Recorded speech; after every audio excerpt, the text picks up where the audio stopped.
Hello friends, good evening. कैसे हो? Hope करता हूँ आप सब लोग अच्छे ही होंगे। सो फ्रेंड्स, आज की इस वीडियो हम लोग से मैं छोटा सा टेस्ट लूंगा special UP BEd entrance exam 2023 के लिए। फ्रेंड्स, इस वीडियो में जो टोटल आपके क्वेश्चंस होंगे वो होंगे 25। अगर आप लोग 25 में से 10 प्रश्न सही करते हैं तो आपकी तैयारी अच्छी है और आप लोग इस एग्जाम को बहुत ही अच्छे नंबरों से निकालेंगे। तो चलिए वीडियो स्टार्ट करते हैं। और भी जो मेरी क्लास हो गई हैं उन क्लासेस को अगर आप लोग नहीं देखे हैं तो प्ले लिस्ट में जाइए। प्ले लिस्ट में आपको सारी की सारी क्लासेस मिल जाएंगी, बिल्कुल फ्री में आप लोग अपनी तैयारी कर सकते हैं हमारे चैनल से। तो अभी के अभी सब्सक्राइब कर लो चैनल को और बेल आइकन को ऑल पे प्रेस कर लेना ताकि कोई भी यूपी बीएड एंट्रेंस एग्जाम की अपडेट आए वो अपडेट आपको सबसे पहले हमारे चैनल के माध्यम से ही मिल सके। तो चलिए क्लास को स्टार्ट करते हैं। यहाँ पे डेली क्लासेस का टाइमिंग आप सब लोग देख सकते हैं। डेली सुबह 9 बजे आपकी सामान्य ज्ञान की क्लास होती है, 1:30 बजे हिंदी की, शाम 6:30 बजे सब्जेक्ट एबिलिटी एंड रीजनिंग की क्लासेस होती हैं। और कल से फिर 50-50 क्वेश्चंस वाली जो है क्लासेस होंगी। आप लोग रेडी है ना? चलिए, और बीच में आप लोग तैयारी आप लोग मत रोकिएगा क्योंकि समय आपके पास बहुत है अभी, ठीक है, तैयारी करने का। एक सीट आप लोग अब कंफर्म कर सकते हैं, पक्की कर सकते हैं। तो ये क्रैश कोर्स अभी तक नहीं परचेज किए हैं तो परचेज कर लीजिएगा। वीडियो के डिस्क्रिप्शन बॉक्स में लिंक दे दूँ। 527 पेज की पीडीएफ है। इसमें सभी सब्जेक्ट के टॉपिक वाइज 5000 से ज़्यादा इंपॉर्टेंट क्वेश्चन 2012 से 22 तक के प्रीवियस ईयर के क्वेश्चन भी आपको देखने को मिल जाएंगे। तो बहुत ही इंपॉर्टेंट क्रैश कोर्स है हमारा ये। हज़ारों बच्चे परचेज कर चुके हैं तो आप लोग भी परचेज कर लीजिए, अपनी ज़बरदस्त तैयारी शुरू कर दें, ठीक है। चलिए, वित्त आयोग का कार्यकाल होता है कितने वर्ष का? बताएंगे सब लोग। वित्त आयोग का कार्यकाल होता है कितने वर्ष का? आज ही सुबह वाली जीके जस की क्लास में वित्त आयोग के बारे में बताया था। बताएंगे सब लोग, वित्त आयोग का कार्यकाल होता है कितने वर्ष का? बहुत ही अच्छा प्रश्न है, सभी लोग जवाब देंगे। 10 वर्ष का या 6 वर्ष का या 5 वर्ष का या 3 वर्ष का?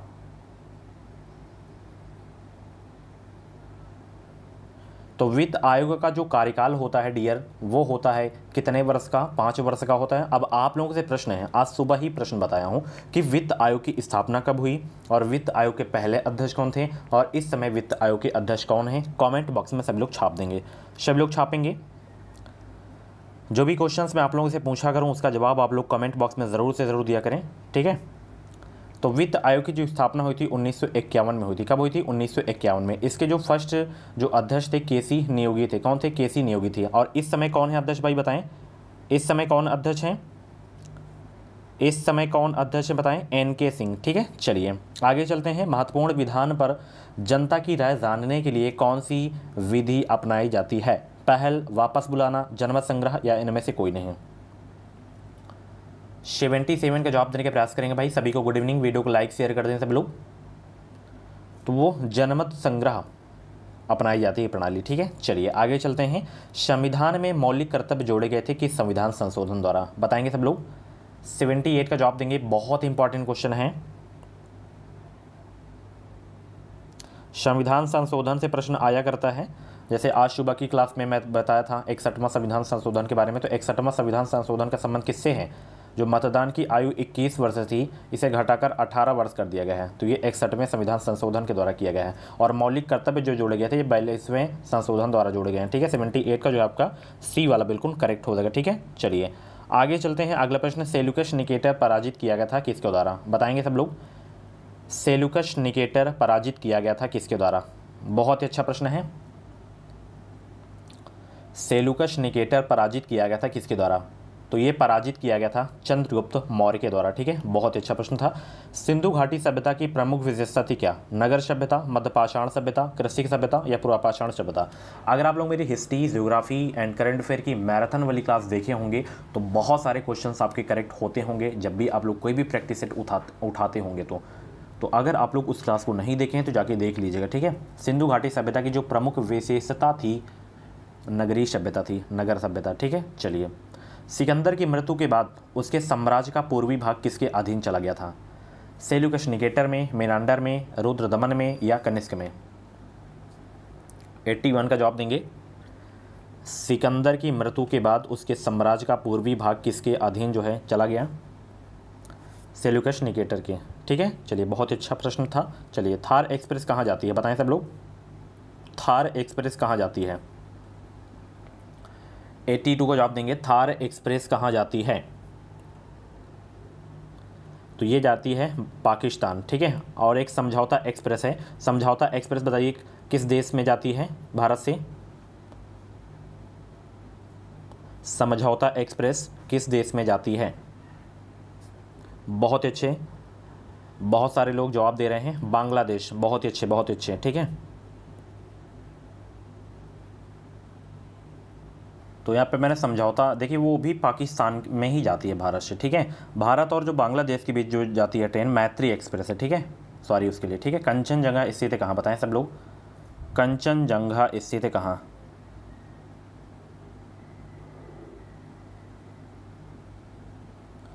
तो ये आपका सिक्किम में है, कहाँ है? सिक्किम में है, ठीक है। चलिए बहुत अच्छा, आगे चलते हैं। देशों के निम्नलिखित समूह में से किसके साथ अरुणाचल प्रदेश की साझी सीमाएं हैं? बताएं वो कौन सा समूह है जिसके साथ अरुणाचल प्रदेश की साझी सीमाएं हैं? सभी को भाई गुड इवनिंग, वीडियो को लाइक शेयर कर दो सब लोग। और इस चैनल से आपको निश्चित ही मदद मिलेगी। एग्ज़ाम के बाद का प्रोसेस क्या होता है, जैसे काउंसलिंग इसकी कैसे होती है, ये सारी जानकारी आपको हमारे चैनल के माध्यम से मिलती रहेंगी। बस सब्सक्राइब कर लें, भावी शिक्षा के आप लोग। तो यहाँ पे भूटान, चीन और म्यांमार आपका सही हो जाएगा, ठीक है। चलिए, प्रशासन के अधिशासी नियंत्रण का सबसे ज़्यादा प्रभावी उपाय क्या है? बताएंगे सब लोग, प्रशासन के अधिशासी नियंत्रण का सबसे ज़्यादा प्रभावी उपाय क्या है? तो वो है आपका उच्च अधिकारियों की नियुक्ति और निष्कासन। 85 का सी आपका बिल्कुल करेक्ट हो जाएगा। कानून के नियम का अतिक्रमण अधिकतर कहाँ से होता है? कानून के नियम का अतिक्रमण अधिकतर कहाँ से होता है? 86 का जवाब देंगे सब लोग, बहुत अच्छे। कानून के नियम का अतिक्रमण अधिकतर कहाँ से होता है? तो ये होता है जांच और संतुलन की कमी से, ठीक है। 86 का ए आपका बिल्कुल करेक्ट हो जाएगा। चलिए इसका जवाब देंगे, बीएसई सेंसेक्स कितने स्टॉकों पर आधारित होता है? बताएं सब लोग, बहुत ही इंपॉर्टेंट क्वेश्चन आपके एग्जाम के लिए, कितने स्टॉकों पर आधारित होता है?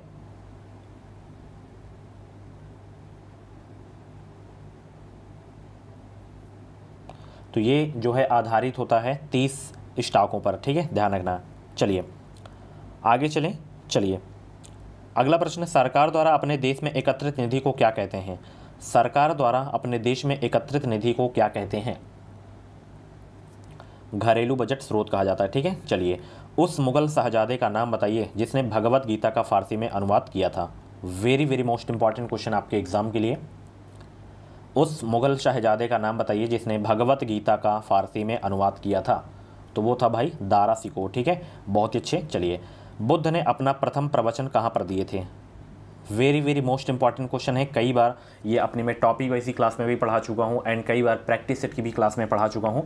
तो गौतम बुद्ध जी अपना जो प्रथम उपदेश दिए थे या प्रवचन दिए थे वो दिए थे आपके सारनाथ वाराणसी में, ठीक है। और बोधगया में इनको ज्ञान की प्राप्ति हुई थी। लुम्बिनी में इनका जन्म हुआ था और गौतम बुद्ध जी का बचपन का नाम था सिद्धार्थ।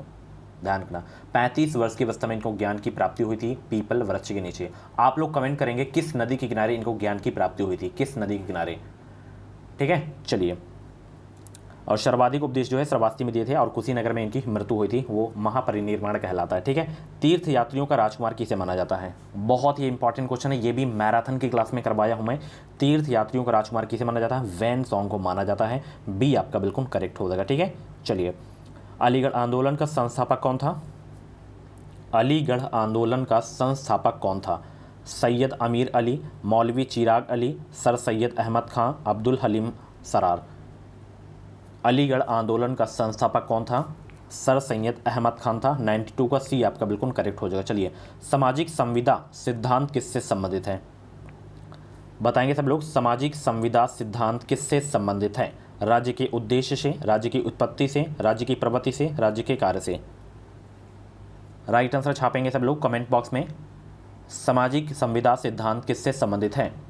तो ये राज्य की उत्पत्ति से संबंधित है। बी आपका बिल्कुल करेक्ट हो जाएगा, ठीक है। बाकी क्लासेस जो हो गई हैं उन क्लासेस को जरूर देखिए आप लोग जाके, अपनी तैयारी बीच में मत रोकिएगा। ऐसे ही डेली कम से कम 3 से 4 घंटे तो पढ़ाई करते ही रहें आप लोग। चलिए, एक विचार के रूप में अहिंसा और महात्मा गांधी द्वारा उसका व्यवहार मूलतः किस भारतीय सिद्धांत की उपज है? स्वराज, स्वदेशी, सत्याग्रह या अहिंसा? एक विचार के रूप में अहिंसा और महात्मा गांधी द्वारा उसका व्यवहार मूलतः किस भारतीय सिद्धांत की उपज है? ये उपज है आपकी अहिंसा की, ठीक है, बहुत अच्छे। अगला प्रश्न, द्विस्वाम्य की अवधारणा किसने आरंभ की थी? द्विस्वाम्य की अवधारणा किसने आरंभ की थी? स्वीजी, माल्थस, रिकार्डो या कोर्नाट ने? तो द्विस्वाम्य की अवधारणा किसने आरंभ की थी? नोट करिए, कोरनाट ने आरंभ की थी। ठीक है, चलिए बहुत अच्छे। सरदार सरोवर बांध किस नदी पर है? बहुत ही इंपॉर्टेंट क्वेश्चन है, बांध से अक्सर प्रश्न आते हैं। सरदार सरोवर बांध किस नदी पर है? ये आपका है नर्मदा नदी पर। ठीक है, एक प्रश्न बहुत पूछा जाता है, जैसे हीराकुंड बांध आपका जो है ये महानदी पर है, ये भारत का सबसे लंबा बांध है। सबसे ऊंचा बांध टिहरी बांध है, ये भागीरथी नदी पर है। ठीक है, चलिए। नागार्जुन सागर बांध किस नदी पर है? कृष्णा नदी पर। ठीक है, चलिए। भारत में बैंकों का राष्ट्रीयकरण किया गया था कब? बताएंगे सब लोग।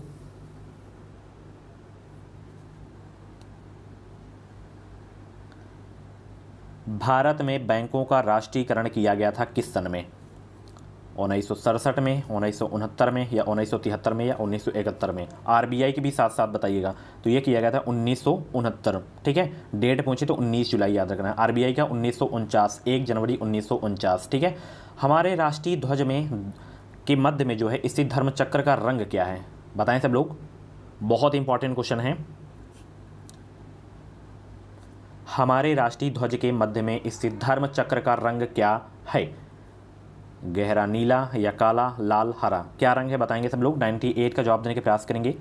गहरे नीला है, ये गहरे नीले कलर का ये धर्म चक्र का रंग है। ठीक है, 98 का ये आपका बिल्कुल करेक्ट हो जाएगा। ठीक है, चलिए भाई आगे चलते हैं।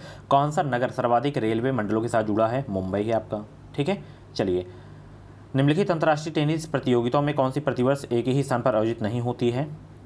तो वो नहीं होती है डेविस कप, ये अलग अलग जो है स्थान पर आयोजित होती रहती है। ठीक है, सो फ्रेंड्स ये थी आज की छोटी सी क्लास। कैसी लगी कमेंट बॉक्स में अपना फीडबैक ज़रूर देना, और 25 में से जितने भी क्वेश्चंस आपके करेक्ट हुए हों कमेंट बॉक्स में नाम स्कोर अपना ज़रूर बताना।